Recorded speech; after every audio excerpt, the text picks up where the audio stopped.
ئێمە لێرەین بۆ دانانی بەردی بناغەی پرۆژەیەکی گرنگی بواری پەروەردە و فێرکردن کە خزمەت بنەوەی داهاتومان دەکات و کوردستان بەرەو پێشەوە دەبات. کردنەوەی قوتابخانەیەکی 18 پۆلی بە گوژمەی ملیارێک و 300 ملیۆن دینار بە بودجەی تایبەتی گروپی جیهان لەسەر دەستی چەندین ئەندازیاری بەتوانە و شارەزا و هەروەها بە بەرزترین کواڵیتی سەردەم بنیاد دەنرێت. گروپی جیهان پێکەوە بۆ ژیانێکی باشتر. بەڵێ بەڕێزان، ئێستاش داوا لە زۆر بەڕێز دکتۆر ئالان حەمەسەعید وەزیری پەروەردەی هەرێمی کوردستان دەکەین بفەرموویت بۆ پێشکەشکردنی وتارەکەی.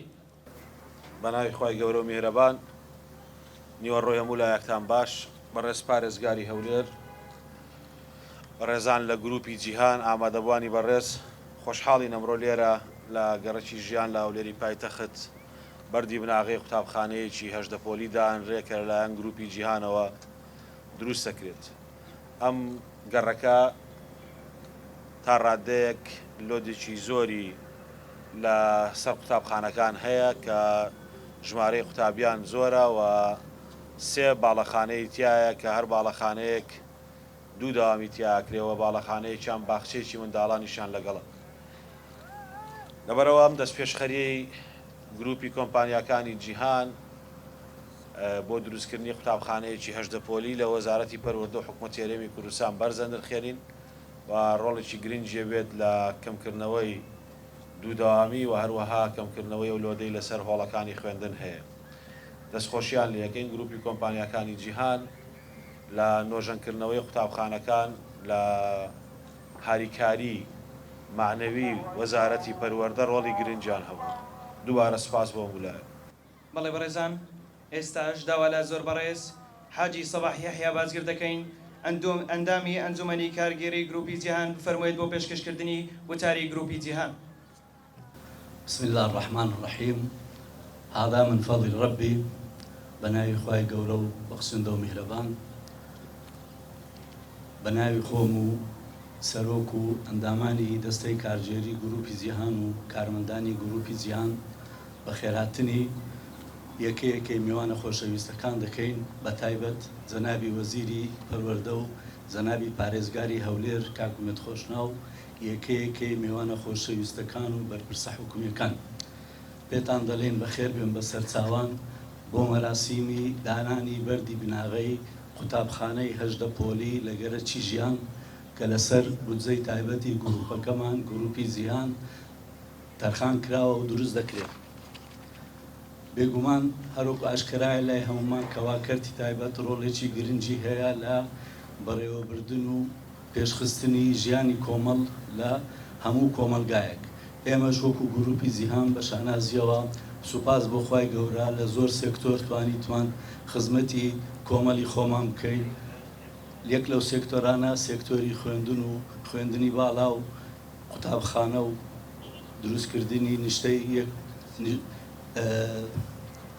دروستکردنی یەکەی نیشتە جێبوون و هەروە بانق و ئۆتۆمۆبیل و چەندین ئەوەی تر کە ئەمەش بۆتە هۆی ڕەخساندنی خەڵی کار بۆ هەزاران کەس لە کوردستان، لە هەرێمی کوردستان و لە شار و شارۆچکەکانی کوردستان.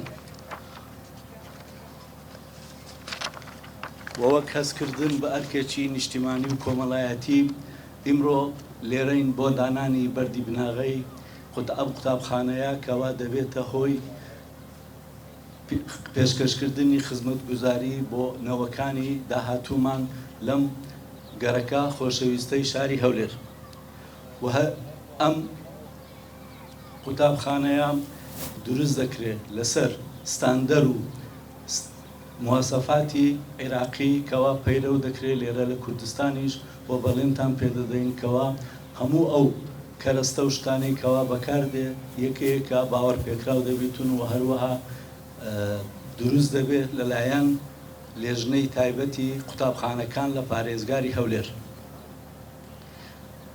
ئینشاءالله لە داهاتوێکی زۆر نزیک پێش ئەوەی خوێندنی ساڵی 2023-24 دەست پێ بکە لێرەدا دووبارە بە حازربوونی جەنابتان مەراسیمێکی شایەنە دەکەین بۆ کردنەوەی ئەم قوتابخانە وەرادەستکردنی بە پەروەردەی هەولێر. پێشنیار و داواکاریەکمان هەیە لە جەنابی وەزیر کەەوە ئەم قوتابخانەیە دروست دەکەین قوتابخانەکە بە ناوی خواڵی خۆشببوو بابمان بەرەحمەتی حاجی حەیە ناوبنرێ چونکە ئەو دانەری بەردی بناغی گروپەکەمانە. زۆر سپاس بۆ بەڕێز حاجی سەباحی حەیا باجگر ئەندامی ئەنجومەنی کارگەری گروپی جیهان. ئێستاش داوا لە زۆر بەڕێز پارێزگاری هەولێر کاکومێت خۆشناو دەکەین بفەرموویت بۆ پێشکەشکردنی وتارەکەی خۆی. بەناوی خۆی گەورە و مێهرەبان زۆر بەڕێز دکتۆر ئالان حەمەد سەعید وەزیری پەروەردەی حکوومەتی یاریمی کوردستان، بەڕێز و خۆشەویست دکتۆر بەشیر حەداد، ئامادەبوانی بەڕێز، هەموو لایەکتان بەخێر بێن. ئەوڕۆ زۆر خۆشحاڵین وەکو پارێزگای هەولێر لە چوارچێوەی پرۆژە خزمەتگوزاریەکان کە لە شاری هەولێر ئەنجام دەدرێن هاوشان لەگەڵ پرۆژەکانی کەرتی گشتی و حکوومەتی یاریمی کوردستان لەلایەن گروپ و کۆمپانیاکان و کەسانی خێرخواز لە شارەکەمان بەشێکی گرنگن لە ئەنجامدانی ئەو پرۆسەیە و لە ئەنجامدانی کردنەوەی ئەو شوێنانە و یان دەستپێکردنی ئەو پرۆژە خزمەتگوزاریانەی کە ئەنجام دەدرێتن.